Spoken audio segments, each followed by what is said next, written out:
Hi everyone, it's me. Today we're going to be doing Envisions 13-5. So I'm going to get out of the way so we can start.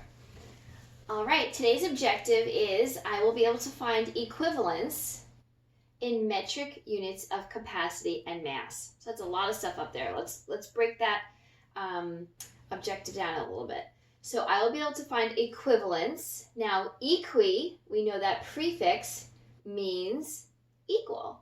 So I know I'm going to be finding something equal something. So I'll be able to find equal equivalence in metric units. Now remember last week and the beginning of this week we were talking about customary units. And customary units are units that we are accustomed to using in this country. Pounds, ounces, inches, feet, miles, pints, quarts, gallon.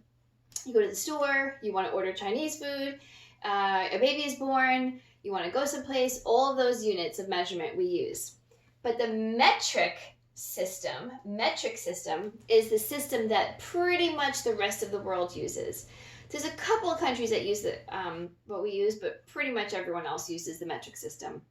So that's just a whole different unit, a whole different measurement system.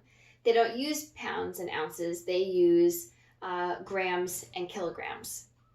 They don't use gallons and quarts and pints. They use liters and milliliters, and that's what we're going to talk about today. Capacity means how much something can hold, and really when we talk about capacity, we're talking about liquid.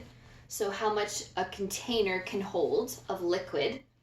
And mass, we talked about this in science a lot in the beginning of the year. It's similar to weight, but it's more like how much stuff is in something. So that's the breakdown of the objective. Our solve and share today is Jenny has 3 liters of water. How many milliliters? Oh, I forgot an L and an I in there. Of water does she have? What is the mass of the water? Well, in order to answer that question, we need to know a little bit more information. And this is the information we need to know. We need to know that 1 liter is equal to 1,000 milliliters. Now, the nice thing about the metric system, first of all, the metric system is all based on like base 10. Something is either equal to 100, 1,000, or something. So it's not like in customary where there's like all different numbers, 12 inches in a foot, 3 feet in a yard, 1,760 yards in a mile, then there's 16 ounces in a pound. Like that's every unit of measurement in customary has a different number. In the metric system, it's going to be 100, it could be 10, it could be 100, it could be 1,000. So it really makes converting much easier, and it makes it a lot easier to remember too. So 1 liter is equal to 1,000 milliliters. Now a milliliter is like a drop. Like literally if you had an eyedropper and you dropped a drop out of it, that's like a milliliter. That's how small it is. A liter, many of you may have, we never have soda in our house, but you might have soda in your house. And if you have soda in your house, chances are, if you have a big bottle, it's a 2-liter bottle of soda. So figure half of that bottle would be a 1 liter. So now if you take that 1 liter of water, it equals 1 kilogram, and a kilogram is like a pound. It's like a pound. So maybe if you held up like a big size rock, that would be about a pound or about a kilogram. And so 1 liter of water equals 1 kilogram, which equals 1,000 grams. Now, if you remember from the beginning of the year when we used our balance scales and we had the gram weights, the 1 gram weight was those little skinny, tiny, really thin red weights, but they were super tiny. You hear my neighbors? I have, obviously there's 3 girls in my house. On that side of me, there are 2 little girls. They're ages 4 and 6. And on this side of me, there's 3 girls, and they are 6, 9, and 12. So a lot of girls in this area.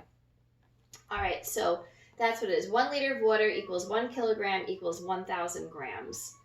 Alrighty, so let's get to answering our solvent share. So Jenny has 3 liters of water. How many milliliters of water does she have? Well, if 1 liter equals 1,000, what would 3 equal? So we're going to say 3, and what operation are we going to do with the 1,000 will we use? All right, if you said multiplication, you are correct. So we're going to do 1,000 times 3. Now, basic fact, 1 times 3 equals 3. And then 1, 2, 3, 1, 2, 3, comma.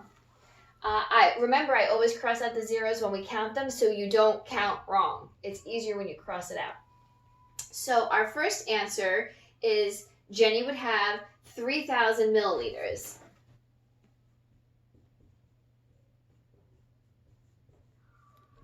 I spelled it right there. It has a lot of I's and a lot of L's together.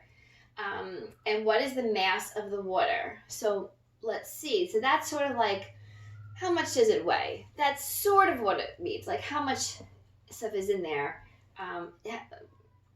Yes. So we're going to say 1 liter of water equals 1 kilogram. So we know that she has 3 liters. So she would have 3 kilograms, or 3,000 grams.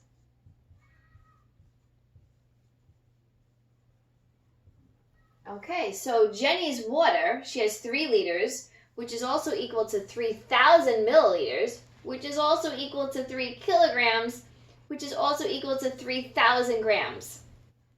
Jenny's got a lot of water. Alrighty, so that is our lesson 13-5. We're going to do a part 2 tomorrow. And you're going to be, after watching this video, you're going to go on Math IXL, and there are 3 lessons to do today. A couple about this, and then we're reviewing what we've done for the last couple of days. Alrighty? If you have any questions, you're going to all see me during small group Zoom today. So you could ask me then or send me a message. Alright, everyone. I will see you in a bit. Bye.